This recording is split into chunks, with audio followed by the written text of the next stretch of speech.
Welcome back everyone. Economic botany के अंदर next हम डिस्कस करेंगे फाइबर यील्डिंग प्लांट्स के बारे में। जो क्रॉप्स फाइबर्स को यील्ड करती है, फाइबर्स देती है। तो इनके अंदर हम दो यहाँ पे क्रॉप्स के बारे में, प्लांट्स के बारे में डिस्कस करेंगे। सबसे फर्स्ट है गोसिपियम एंड जिसको कॉटन बोलते हैं, एंड सेकंड इज द क्रोटोलेरिया जिनसिया जिसको सन हेम्प बोला जाता है। तो इन दो प्लांट्स, ये मेन दो प्लांट्स हैं जिनसे फाइबर यील्ड होते हैं। एंड इनमें से भी जो कॉटन है वो बहुत ज्यादा एंशियंट टाइम से यूज किया जाता है। तो अगर हम यहाँ पे गोसिपियम की सिस्टमेटिक पोजीशन की बात करें तो इसकी फैमिली जो है ये मालवेसी होती है। इसका बोटेनिकल नेम या फिर साइंटिफिक नेम गोसिपियम स्पीसीज है। एंड प्लांट पार्ट इसका यूज होता है जो सीड्स के ऊपर सरफेस फाइबर्स होते हैं। ठीक है, जो सीड्स होंगे उनके ऊपर जो सरफेस फाइबर्स होते हैं, उनके सरफेस के ऊपर जो फाइबर्स होते हैं वो यूज किए जाते हैं। इसके अलावा इसका कॉमन नेम होता है कॉटन या फिर कपास या फिर इसको रुई बोला जाता है। डिस्ट्रीब्यूशन की अगर हम बात करें, ये इसका ओरिजिन जो है इंडिया के अंदर हुआ था एंड बाद में इसको चाइना के अंदर इंट्रोड्यूस किया गया था। कल्टीवेशन के अंदर अगर हम देखें यहाँ पे तो ये various regions of the world like Russia, India, USA, Pakistan, Brazil, इन सब के अंदर कल्टीवेट किया जाता है। अगर हम इंडिया की बात करें तो इंडिया के अंदर ये गुजरात, कर्नाटका, आंध्र प्रदेश, तमिलनाडु के अंदर कल्टीवेट किया जाता है मेनली, चीफली। एंड गुजरात जो है वो लार्जेस्ट प्रोड्यूसर है कंट्री का। And India is the second largest producer of the cotton in the world. ठीक है, इंडिया सेकंड नंबर पे है लार्जेस्ट प्रोड्यूसर के अंदर। एंड इंडिया के अंदर गुजरात जो है ये सबसे फर्स्ट नंबर पे है largest producer as a state. इसके बाद इसका नेक्स्ट आता है बोटेनिकल डिस्क्रिप्शन। तो बोटेनिकल डिस्क्रिप्शन के अंदर क्या होगा, डिस्क्रिप्शन, ये एक एनुअल और पेरिनियल शर्ब होती है। ठीक है, एक शर्ब होती है ये, और ये कैसी होती है, एनुअल या फिर पेरिनियल होती है। एनुअल रेनफॉल इसको रिक्वायर्ड होता है 75 to 250 सेंटीमीटर तक। टेम्परेचर की रिक्वायरमेंट होती है 21 to 44 डिग्री सेल्सियस। एंड इस प्लांट की शर्ब की हाइट जो है ये 1 to 2 मीटर तक हो सकती है। इसके लीव्स सिंपल होते हैं एंड पाल्मेटली लोब्ड होते हैं। ठीक है, पाल्मेटली लोब्ड होते हैं जिनके अंदर दो लेटरल स्टिप्यूल्स पाए जाते हैं बेस के ऊपर। जो भी इसका लीफ होगा वो कैसे होगा, ऐसे पाल्मेटली लोब्ड होगा। एंड इसका जो बेस होगा, यहाँ पे बेस के ऊपर यहाँ पे दो स्टिप्यूल्स पाए जाते हैं, लेटरल स्टिप्यूल्स पाए जाते हैं। फ्लावर्स इसके सोलेंट्री होते हैं या फिर एक्सिलरी इन पोजिशन होते हैं। ठीक है, या तो ये सोलेंट्री हो सकते हैं या तो ये बेस की तरफ यानी एक्सिलरी इन पोजिशन हो सकते हैं। बाइसेक्सुअल होते हैं इसके फ्लावर। ला शोई येलो कोरोला इसके अंदर पाया जाता है विद क्रिम्सन रेड गाइनोसियम। ठीक है, गाइनोसियम ये जो नजर आ रहा है वो क्रिम्सन रेड कलर का होता है, यानी बिल्कुल एक डार्क रेड कलर का होता है। कैलिक्स इसके अंदर अगर हम बात करें, कप शेप के होते हैं विद 5 परसिस्टेंट सैपल्स इसके अंदर पाई जाती है। लाइक इसके अंदर ये जो सैपल्स है ये परसिस्ट करती है, ये वाली सैपल्स ये परसिस्टेंट होती है। फ्रूट जो होता है इसका कैप्सूल टाइप होता है। ठीक है, इस फ्रूट को कैप्सूल टाइप बोलते हैं। तो ये इसका बोटेनिकल डिस्क्रिप्शन है कॉटन का। एनुअल और पेरिनियल शर्ब होती है ये, जो कि अबाउट 1 to 2 मीटर तक की होती है। 75 to 250 सेंटीमीटर तक इसको रेनफॉल रिक्वायर्ड होता है एनुअली। एंड टेम्परेचर इसको रिक्वायर्ड होता है 21 to 44 डिग्री सेल्सियस तक। लीव्स इसके सिंपल एंड पाल्मेटली लोब्ड होते हैं जिनके अंदर दो लेटरल स्टिप्यूल्स पाए जाते हैं बेस के ऊपर। फ्लावर या तो सोलेंट्री हो सकते हैं या तो ये एक्सिलरी हो सकते हैं। बाइसेक्सुअल फ्लावर होता है और इसके अंदर जो कोरोला होता है वो लार्ज होता है, शोई होता है। क्रिम्सन रेड कलर का गाइनोसियम यहाँ पे पाया जाता है। कैलिक्स की अगर हम बात करें कप शेप का होता है एंड 5 परसिस्टेंट सेपल्स यहाँ पे पाई जाती है। एंड कैप्सूल टाइप इसका फ्रूट होता है। नेक्स्ट आता है इंपॉर्टेंट, इसके यूजेस क्या है। तो यूज की अगर हम बात करें, ये टेक्सटाइल इंडस्ट्रीज के अंदर यूज किया जाता है for making clothes, tyre cord fabrics, threads and cordages, joins, इन सब को बनाने के लिए ये यूज किया जाता है। ठीक है, क्लोथ्स हो गए, रस्सियां हो गई, इन सब चीजों को बनाने के लिए यूज किया जाएगा। और जो कुशंस हो गए, पिलोज, मैट्रेस मैट्रेस, इन सबको स्टफ करने के लिए यूज किया जाता है कॉटन। इसके अलावा कॉटन सीड्स जो है, ठीक है, कॉटन के जो सीड्स होते हैं, सीड्स जो ये होते हैं प्रोटीन्स एंड विटामिन बी के अंदर रिच होते हैं। And cotton seeds as dairy cattle जो के अंदर यूज किए जाते हैं क्योंकि हाई लेवल ऑफ फाइबर्स इनके अंदर पाए जाते हैं। इसके अलावा इसके कुछ मेडिसिनल प्रॉपर्टीज भी होती हैं कि ये डिजेंट्री या फिर इंटरमिटेंट फीवर होगा उसको ठीक करने को, उसको ट्रीट करने के लिए यूज किया जाता है। डिजेंट्री जैसे कि डायरिया हो गया, इंटरमिटेंट फीवर की एक पैटर्न है फीवर का, ठीक है, एक दिन हो गया फिर नेक्स्ट डे नहीं हुआ, थर्ड डे हो गया, तो एक पैटर्न होता है जो इसको इंटरमिटेंट फीवर बोलते हैं। तो ये डिजेंट्री और इंटरमिटेंट फीवर को का जो ट्रीटमेंट है उसके अंदर यूज किया जाता है। इसके अलावा कॉटन सीड्स के अंदर लो ग्रेड ऑयल भी प्रोड्यूस कर सकते हैं ये सीड्स, जो कि एज लुब्रिकेंट यूज किया जाता है। सोप इंडस्ट्री के अंदर भी इसका यूज होता है।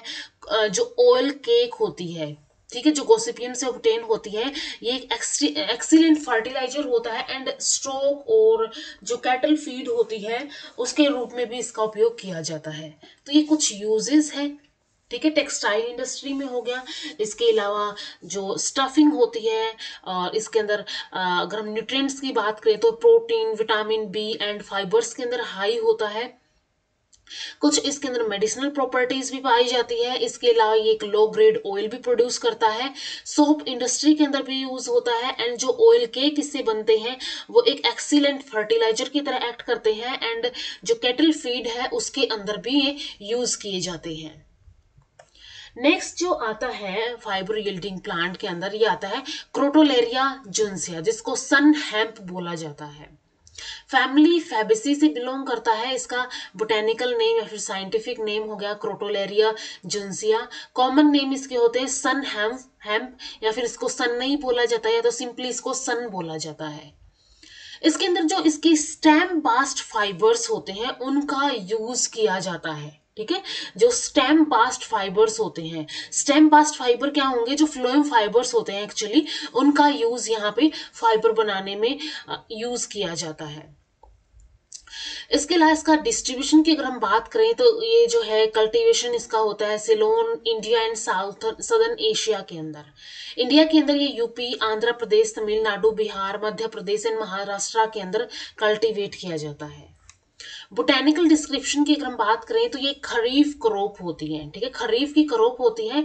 क्लाइमेट इसका ट्रॉपिकल एंड सब ट्रॉपिकल क्लाइमेट इसको रिक्वायर्ड होता है। Rainfall less than 50 to 75 centimetre तक ही इसको चाहिए होती है। एंड सोइल जो होती है इसकी एलुवियल लोम सोइल जो होती है वो इसके अंदर यूज की जाती है। प्लांट जो है ये एक टाल शर्ब होता है विद इरेक्ट ब्रांचेस इसकी पाई जाती है। लीव्स सिंपल होते हैं, लेंसियोलेट और लीनियर और कॉमनली स्टिपुलेट होते हैं, ठीक है। लीव जो है इसके ऐसे, ये जो है ये ऐसे लीव्स इसके होते हैं। तो ये जो लीव्स हैं ये सिंपल होते हैं, लेंसियोलेट और लीनियर टाइप के होते हैं एंड स्टिपुलेट होते हैं, स्टिप्यूल्स इसके अंदर पाए जाते हैं। इन्फ्लोरेसेंस इसके अंदर एक्सिलरी रिसीम पाई जाती है, ठीक है, एक्सिलरी रिसीम इसके अंदर पाई जाती है। इसके अलावा फ्लावर येलो कलर के होते हैं, पेप्लिनियस होते हैं, इरेगुलर एंड हार्मेफोरेडाइट होते हैं। इसके अलावा फ्रूट जो है इन्फ्लेटेड पोड्स होते हैं, ठीक है, पोड की तरह इसका फ्रूट पाया जाता है जिसके अंदर एक पॉइंटेड बीक पाई जाती है। इस फ्रूट के अंदर यहाँ पे एक पॉइंटेड बीक पाई जाती है विद सेवरल डार्क ग्रे और ब्लैक किडनी शेप के इसके अंदर सीड्स पाई जाती हैं। तो ये इसका बोटेनिकल डिस्क्रिप्शन है सन का कि इसके अंदर अलग अलग चीजें पाई जाती है। ये एक खरीफ क्रॉप है जो कि ट्रॉपिकल एंड सब ट्रॉपिकल पार्ट्स के अंदर उगती है। रेनफॉल इसको बहुत कम यानी कि 50 to 75 सेंटीमीटर ही रिक्वायर्ड होता है। सोइल इसकी एलुवियल लोम सोइल इसको रिक्वायर्ड होती है और ये एक टाल शर्ब होती है और इसकी ब्रांचेस इरेक्ट ब्रांचेस होती है।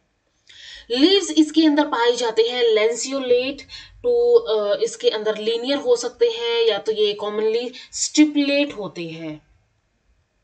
इसके अलावा इसके अंदर इनफ्लोरेसेंस, इसके अंदर एक्सिलरी रिसीम पाई जाती है, और फ्लावर येलो कलर के होते हैं, पेपलिनियस होते हैं, इरेगुलर होते हैं, हर्मेफोरेडाइट होते हैं। हर्मेफोरेडाइट का मीनिंग हो गया जिसके अंदर मेल एंड फीमेल दोनों ही पार्ट्स पाए जाएंगे, दोनों ही रिप्रोडक्टिव ऑर्गन्स पाए जाएंगे। इनफ्लेटेड पोड की फॉर्म में फ्रूट्स पाए जाते हैं, और इनके फ्रूट्स के बेस के ऊपर, ठीक है, बेस नहीं बोल सकते, इनके पॉइंट के ऊपर, ठीक है, इनके डिस्टल एंड के ऊपर एक पॉइंटेड बीक पाई जाती है, एंड इसके अंदर किडनी शेप के सीड्स पाए जाते हैं।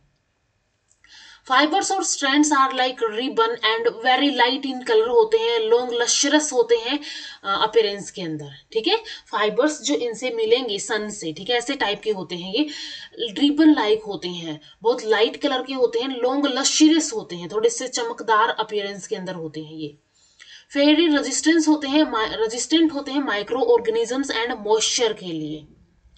Fibres are coarse, strong, durable होते हैं, एंड ग्रेट टेंसाइल स्ट्रेंथ इनके अंदर पाई जाती है, और इसके अंदर 80% cellulose with relatively thick layer of lignin पाया जाता है, ठीक है। जो फाइबर्स होते हैं मोस्टली इनके अंदर सेलुलोज ही पाया जाता है, तो इसके अंदर 80% सेलुलोज होता है, एंड एक थिक लेयर ऑफ लिग्निन की पाई जाती है।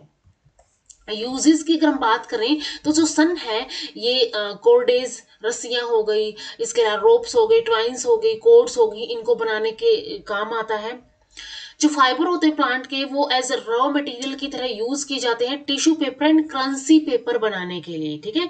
टिश्यू पेपर एंड जो क्रंसी पेपर्स होते हैं उनको बनाने के लिए इनका यूज किया जाता है। It is use for making fishing net and it doesn't get destroyed in water.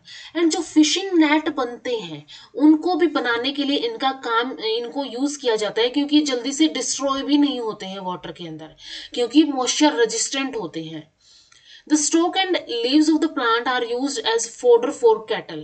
And जो इसका स्टोक है एंड जो लीव्स हैं इन प्लांट्स के, ठीक है, स्टोक हो गया, इनके लीव्स हो गए, वो एज फोडर की तरह, कैटल्स के लिए फोडर की तरह, चारे की तरह यूज किया जाता है। तो ये यूजेस हो गए यहाँ पे सन के। तो यहाँ तक हमने जो फाइबर यील्डिंग प्लांट्स हैं दैट इज कॉटन एंड सन, दोनों के बारे में यहाँ पे डिस्कस कर लिया है।